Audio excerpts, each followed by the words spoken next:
Hello दोस्तों, मैं सुजीत यादव आप सब लोगों का ब्राइट गुरुकुल में स्वागत करता हूं। पिछले वीडियो में हम लोगों ने देख लिया था अवतल दर्पण और उत्तल दर्पण के सामने विभिन्न स्थितियों पर रख करके उसका प्रतिबिंब कहां और कैसा बनेगा। आज के वीडियो में हम लोग देखेंगे अवतल दर्पण या उत्तल दर्पण के लिए फोकस दूरी, वस्तु की दूरी और प्रतिबिंब की दूरी में संबंध, या हम कहें फोकस दूरी के सूत्र का निगमन।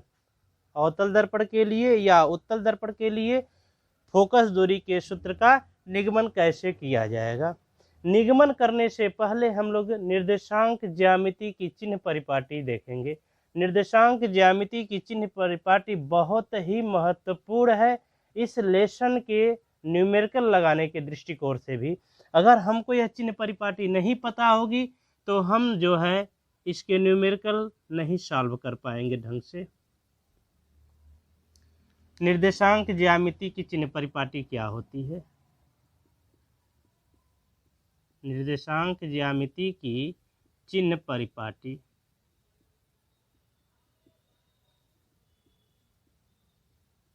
देखिए, यह होता है आपका एक्स एक्सिस, ये होता है आपका वाई एक्सिस। मूल बिंदु से दाईं ओर एक्स एक्सिस पर जो दूरी लेते हैं हम लोग वो पॉजिटिव चिन्ह के साथ लेते हैं। मूल बिंदु के बाईं ओर जो हम दूरियां लेते हैं वह नेगेटिव चिन्ह के साथ लेते हैं। मूल बिंदु से ऊपर की दूरियां, वाई एक्सिस पर ऊपर की दूरियां जो लेते हैं हम वह पॉजिटिव चिन्ह के साथ लेते हैं, और मूल बिंदु से नीचे की ओर जो दूरियां लेते हैं हम लोग वह नेगेटिव चिन्ह के साथ लेते हैं। हमारा जो दर्पण होता है, हम अपने दर्पण को ऐसा मानते हैं कि इसके मूल बिंदु पर रखा हुआ है। हमारा दर्पण कहाँ रखा हुआ है? इसके मूल बिंदु पर रखा हुआ है। चाहे अवतल दर्पण हो या उत्तल दर्पण हो, कोई भी दर्पण हो उसको हम लोग मूल बिंदु पर रखा हुआ मानेंगे। अब इसके दो हिस्से बनेंगे। एक यह हिस्सा बनेगा, इसका बायां वाला पक्ष होगा, यह होगा इसका दायां वाला हिस्सा। तो यहाँ से देखिए साफ साफ पता चल जा रहा है कि अगर हमारा यह दर्पण है तो दर्पण के सामने जो भी दूरियां होंगी वह निगेटिव चिन्ह के साथ लेंगे। दर्पण के पीछे या हम कहें दर्पण के दाईं ओर की जो भी दूरियां होंगी वह पॉजिटिव चिन्ह के साथ होंगी। दर्पण पर जो इसका मुख्य अक्ष होगा इससे ऊपर की दूरियां पॉजिटिव चिन्ह के साथ लेंगे। मुख्य अक्ष से नीचे की दूरियां निगेटिव चिन्ह के साथ लेंगे।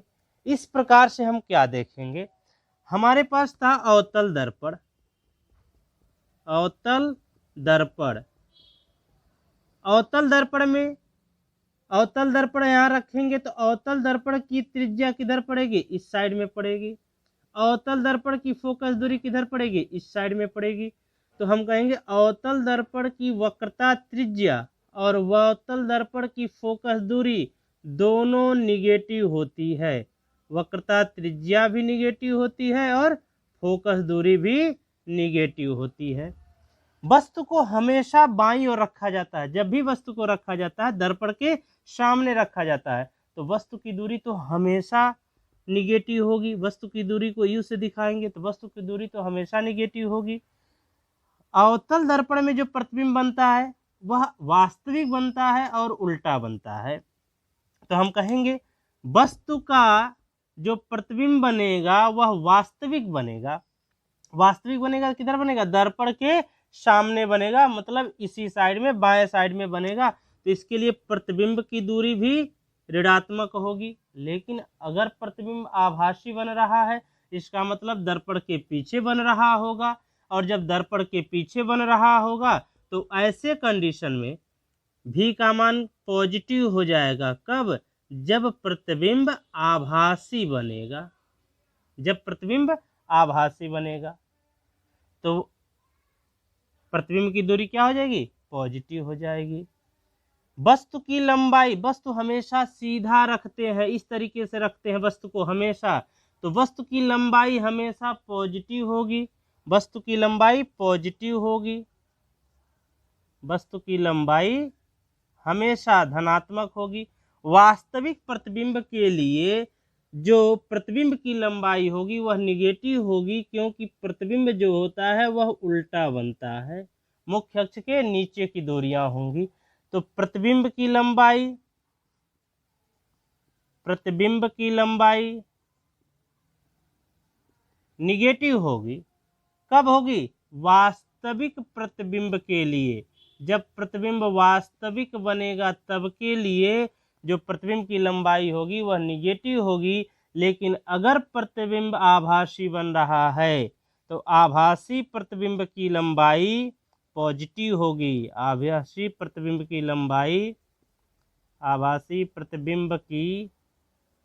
लंबाई पॉजिटिव होगी।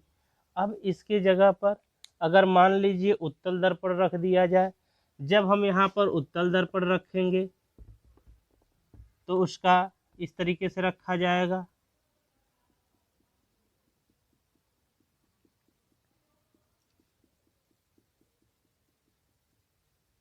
अब भी देखिए, इस दर्पण का बायां वाला हिस्सा यह है, दायां वाला हिस्सा यह है। तो हम कहेंगे उत्तल दर्पण के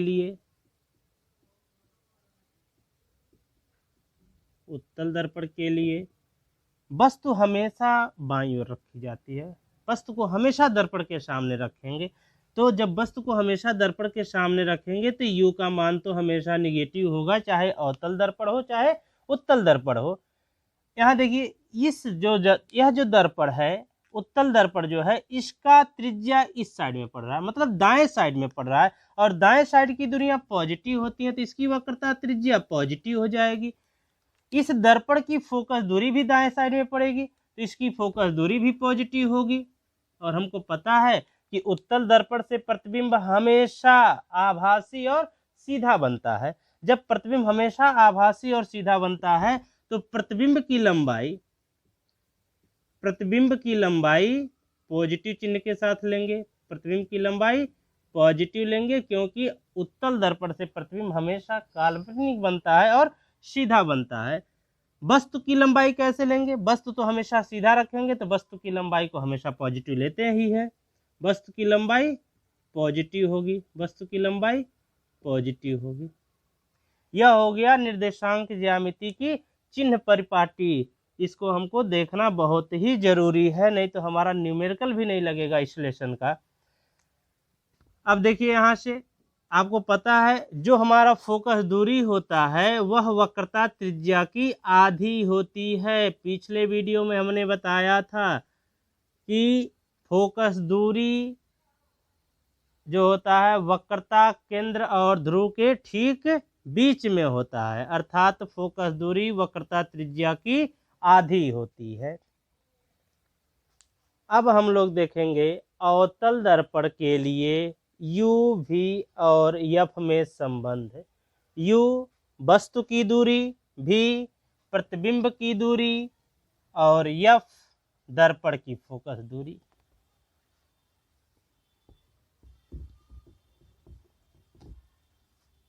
अवतल दर्पण के लिए u, v, f में संबंध। अवतल दर्पण के लिए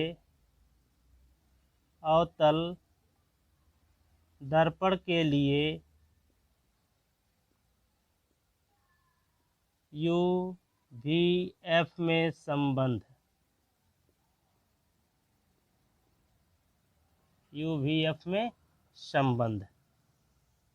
अवतल दर्पण के लिए u, v, f में संबंध देख लीजिए। माना एक अवतल दर्पण है m डैश, m डैश का है, या हम कहें m1 और m2 द्वारक वाला, m1 m2 द्वारक वाला एक अवतल दर्पण है जिसका ध्रुव P, वक्रता केंद्र C और फोकस F है। इस अवतल दर्पण का फोकस दूरी F है और वक्रता त्रिज्या स्मॉल r है।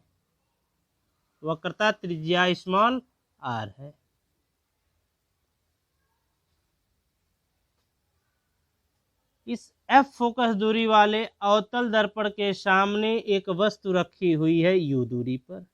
यह वस्तु रखी हुई है जिसकी यहां से दूरी कितनी है, यू है। वक्रता त्रिज्या कितनी होगी, आर होगी। फोकस दूरी इसकी एफ है। फोकस दूरी कितनी इसकी, एफ है। यहां पर वस्तु रखा हुआ है। यह हो गया इसकी फोकस, वस्तु की दूरी यू, वक्रता त्रिज्या आर और फोकस दूरी एफ हो गया। अब इसको हम साफ कर देंगे। यहां से देखिए वस्तु रखी हुई है, यहां से चलने वाली एक प्रकाश की किरण जो कि मुख्य अक्ष के समानांतर जाएगी, परावर्तित होने के बाद मुख्य फोकस से होकर चली जाएगी। दूसरी प्रकाश की किरण जो कि वक्रता केंद्र से होकर जाएगी, परावर्तित होने के बाद वापस इसी मार्ग से लौट आएगी। दोनों किरणें जहां काटेंगी वहीं पर प्रतिबिंब बनेगा। यहाँ दोनों किरणें काट रही हैं। हमने मान लिया वस्तु की लंबाई ओ डैश है, प्रतिबिंब की लंबाई आई डैश है। वस्तु को ध्रुव से यू दूरी पर रखा गया है। वस्तु का प्रतिबिंब ध्रुव से भी दूरी पर बन रहा है। यह जो अवतल दर्पण हमने लिया हुआ है इसकी फोकस दूरी एफ है और वक्रता त्रिज्या आर है। अगर हमको इसका पूरा व्याख्या लिखना हो तो हम क्या कहेंगे, माना स्मॉल आर वक्रता त्रिज्या वाली एफ फोकस दूरी का एक अवतल दर्पण है जिसके सामने यू दूरी पर एक वस्तु ओ डैश रखी हुई है, जिसका प्रतिबिंब दर्पण से बाईं ओर भी दूरी पर आई डैश बनता है। तो यहां से आपको क्या मिल गया, वस्तु की दूरी। वस्तु की दूरी को हम दिखाएंगे पीओ से। पीओ वस्तु की दूरी क्या लिए हैं, यू लिए हैं। किधर है, बाईं ओर है, इसलिए माइनस चिन्ह के साथ लेंगे। प्रतिबिंब की दूरी कितनी है, पी आई है। प्रतिबिंब की दूरी कितनी है, पी आई है। यह भी बाईं तरफ है तो इसको भी माइनस चिन्ह के साथ लेंगे, इसको हमने भी माना हुआ है। इसकी फोकस दूरी, अवतल दर्पण की फोकस दूरी क्या है, पी एफ है। यह भी बाईं तरफ है तो इसको भी हम माइनस चिन्ह के साथ लेंगे। इसकी वक्रता त्रिज्या पी सी, वक्रता त्रिज्या भी बाईं तरफ है, इसको भी हम लोग माइनस चिन्ह के साथ लेंगे। ये हमने ले लिया। अब देखिए यहाँ पर यह कोण, हम दो त्रिभुज ले रहे हैं ओ डैश सी, त्रिभुज ओ डैश सी और त्रिभुज आई डैश सी की बात करेंगे। त्रिभुज आई डैश सी की बात करेंगे। देखिए यह लंब है इस पर तो यह कोण है 90 डिग्री, यह भी इस पर लंब है तो यह भी है कोण 90 डिग्री। यह कोण और यह कोण शीर्षाभिमुख के हिसाब से आपस में बराबर होंगे। जब किसी दो त्रिभुजों के दो कोण आपस में बराबर हो जाते हैं तो तीसरे कोण ऑटोमेटिक आपस में बराबर हो जाते हैं। तो हम क्या कहेंगे, त्रिभुज ओ डैश सी और त्रिभुज आई डैश सी आपस में क्या है, समकोणिक है या सर्वांग सम है हम कह सकते हैं। त्रिभुज ओ डैश सी और त्रिभुज आई डैश सी समकोणिक है, समकोणिक है। इनकी भुजाओं का अनुपात आपस में तब बराबर होगा। ओ डैश बटे आई डैश बराबर होगा सी ओ बटे आई सी, सी ओ बटे आई सी। इसको बना देंगे इक्वेशन नंबर 1। अगर हम यहाँ से इस पर लंब डालें, यह जो प्रकाश की किरण आई थी इस दर्पण पर आपतित हुई थी वह बिंदु ए पर, और हमने यहाँ से एक लंब डाल दिया ए एन, यहाँ से एक लंब डाल दिया हमने ए एन। अब हम देखेंगे त्रिभुज आई डैश एफ और त्रिभुज ए एन एफ, यह भी कोण 90 डिग्री बनेगा और यहाँ भी कोण 90 डिग्री बनेगा। यह कोण और यह कोण एक बार फिर से शीर्षाभिमुख के हिसाब से आपस में बराबर होंगे, तो यह कोण और यह कोण आपस में बराबर हो जाएगा।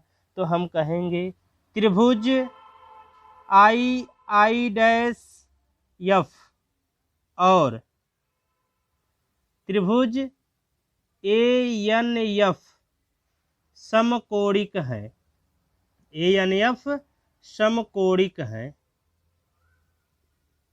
यहाँ पर भी इनकी भुजाओं का अनुपात बराबर हो जाएगा, तब क्या हो जाएगा, I यहाँ ले लेते हैं पहले AN बटे I डैश बराबर होगा NF बटे FI का। देखिए AN जो है वह OO डैश के बराबर है, क्यों, क्योंकि यह समांतर किरण है और समांतर किरण के बीच में खींची गई रेखाएं आपस में हमेशा बराबर होती हैं। तो जितना लंबाई OO डैश का है उतना ही लंबाई AN का भी होगा। तो हम कहेंगे OO डैश बराबर होगा AN के। तो जहाँ AN है वहाँ हम OO डैश रख सकते हैं। तो क्या हो जाएगा यहाँ से, OO डैश बटे I डैश बराबर होगा NF बटे FI का। यह बन गया इक्वेशन नंबर 2। समीकरण 1 और 2 से,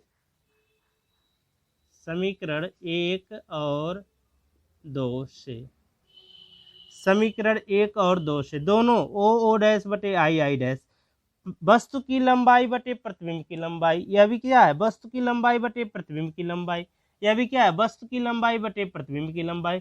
तो जब यह दोनों आपस में बराबर है तो यह भी दोनों आपस में क्या हो जाएंगे, बराबर हो जाएंगे। तो हम कहेंगे CO बटे IC बराबर होगा NF बटे FI का, NF बटे FI का। देखिए NF यह दूरी, यह जो लंब डाले हैं यहाँ बहुत ही कम दूरी होती है। NP की जो दूरी है वो बहुत ही कम है। जब NP की दूरी बहुत कम है तो इसको हम लोग नगण्य मान करके छोड़ देंगे। तो हम क्या कहेंगे, यहाँ से जो NF है वह लगभग बराबर होगा PF के। तो NF की जगह हम क्या रख देंगे, PF रख देंगे। तो हो जाएगा CO बटे IC बराबर होगा PF बटे FI। अब हम देखेंगे क्या है, सारे वैल्यू हमको पता है। CO यहाँ देखिए नहीं पता है, IC नहीं पता है, PF पता है, FI भी नहीं पता है। तो हम पता करेंगे CO है क्या। CO यहाँ से यहाँ तक की दूरी है। CO हमारे पास यह दूरी है, इस दूरी को हम कह रहे हैं CO। हमको देखिए यहाँ से यहाँ तक की दूरी पता है, PO पता है और हमको PC भी पता है। अगर हम यहाँ से यहाँ तक में से इतना निकाल दें तो हमको यह जो वैल्यू मिल जाएगा CO का मान होगा। तो हम क्या लिख सकते हैं, CO की जगह हम लिख सकते हैं PO माइनस PC। इसी प्रकार से IC के लिए हमको यह दूरी चाहिए, इतनी दूरी चाहिए। हमको PC पता है और हमको PI भी पता है। तो हम क्या करेंगे, PC में से PI घटा देंगे तो हमको IC का मान मिल जाएगा। तो हो जाएगा PC माइनस PI। PF का मान तो हमको पता ही है, FI यह दूरी फिर नहीं पता हमको। हम क्या करेंगे, PI में से PF घटा देंगे, PI माइनस PF। अब वैल्यू को चिन्हों के साथ पुटअप करेंगे। PO का मान माइनस U, PC का मान माइनस R, PI का मान माइनस V बराबर हो जाएगा। इसके बाद minus U plus R minus V plus F बराबर होगा minus R plus V minus F का। UV minus UF minus RV plus RF plus RF minus VF। RF से RF कैंसिल हो गया, R बराबर अब रख देंगे 2F, 2F रखने पर तो हो जाएगा UV minus UF minus 2VF बराबर VF माइनस VF। इसको उस साइड में भेज दीजिए। तो हो जाएगा UV बराबर UF plus 2VF minus VF। You भी बराबर U F plus we F. U V F से दोनों पक्षों में भाग देने पर यू वी एफ से दोनों पक्षों में भाग देने पर दोनों पक्षों में भाग देने पर जब यू वी एफ से दोनों पक्षों में भाग देंगे यू वी बटे यू वी एफ बराबर होगा यू एफ बटे U V F, V F बटे यू वी एफ।